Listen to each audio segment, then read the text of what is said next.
আসসালামু আলাইকুম দর্শক বন্ধুরা, কেমন আছেন? আশা করি সবাই ভালো আছেন। আজকে আপনাদের যেখানে নিয়ে যাচ্ছি এটা হচ্ছে টাঙ্গাইলে নাগরপুরের ভাড়াপোষা ইউনিয়নের তেরাবেড়া নৌকা বাইচ। তো নৌকা বাইচটি দেখার জন্য আপনারা সবাই ফুল ভিডিওটি দেখুন। এখানে দেখেন ছোট একটি নৌকা আছে, ভ্রাম্যমাণ আইসক্রিম বিক্রেতা। তো আমরা দুপুর সময় আসছি, দুপুর সময় আসতে এখানে এসে দেখি কোনো একটা নৌকা নেই, হঠাৎ করে দেখি একটি নৌকা আসতেছে। তো নৌকাটি বেশ জাঁকজমক, অনেক চমৎকার দেখতে। তো বাংলাদেশে অনেক জায়গায় নৌকা বাইচ হয়, একমাত্র এই তেরাবেড়া নাগরপুরে এই নৌকা বাইচের কোনো কমিটি থাকে না। 200 বছরের ঐতিহ্য এটা, 200 বছর ধরে এখানে নৌকা বাইচ হয়ে আসতেছে। তো বাংলাদেশের সব জায়গায় নৌকা বাইচ হলে ফার্স্ট, সেকেন্ড, থার্ড প্রাইজের ব্যবস্থা থাকে, কিন্তু এখানে কোনো প্রাইজের ব্যবস্থা নাই, এখানে কোনো কমিটি থাকে না। এখানে যার যার নিজ ইচ্ছা মতো, নিজ স্বাধীন মতো নৌকা বাইচ দেয়। এখানে এবছর পানি না হওয়ার কারণে 6 থেকে 7টা খেলনা নৌকা আসছে, অন্যান্য নৌকা আসতে পারে নাই অনেক দূর দূরান্ত থেকে। পানি না থাকার কারণে নৌকা বাইচ এরকম জাঁকজমকভাবে এবছর হয় নাই।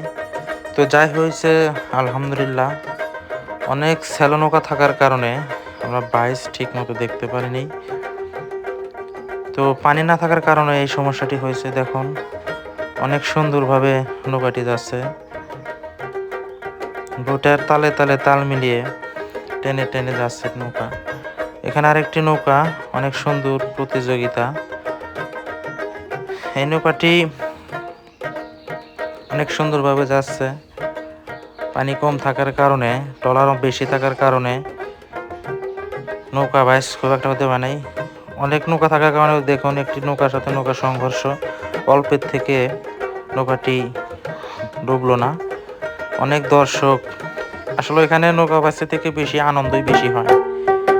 আনন্দ বেশি হওয়ার কারণে দেখুন উঠান্ত বয়সের ছেলেরা নৌকাতে বক্স নিয়ে অনেক লাফালাফি করতেছে। আসলে এদের কোনো দোষ নাই, এটা বয়সের দোষ। অনেক দর্শক, হাস্যকর দৃশ্যগুলো এখানে দেখতে পাওয়া যায়।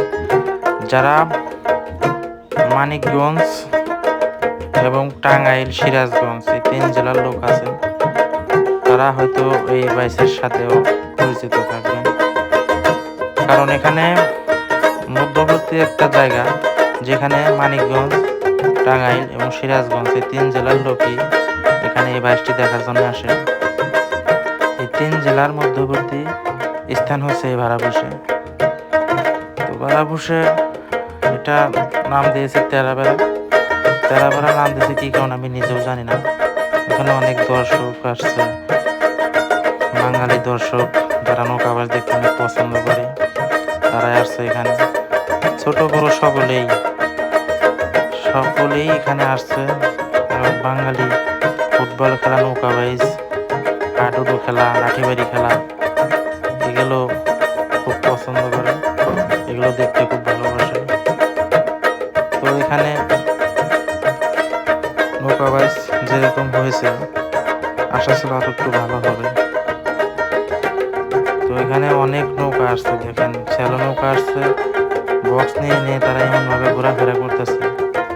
ঘোরাফেরার কারণে ফাঁকের দিকেও দূর দূরান্ত থেকে খুব একটা নৌকা এখানে আসে না, যাও আসে এবার পানি না হওয়ার কারণে আসে না। ভিডিওটি দেখার জন্য আপনাদের সবাইকে ধন্যবাদ। সবাই ভালো থাকেন, সুস্থ থাকেন। আল্লাহ হাফেজ।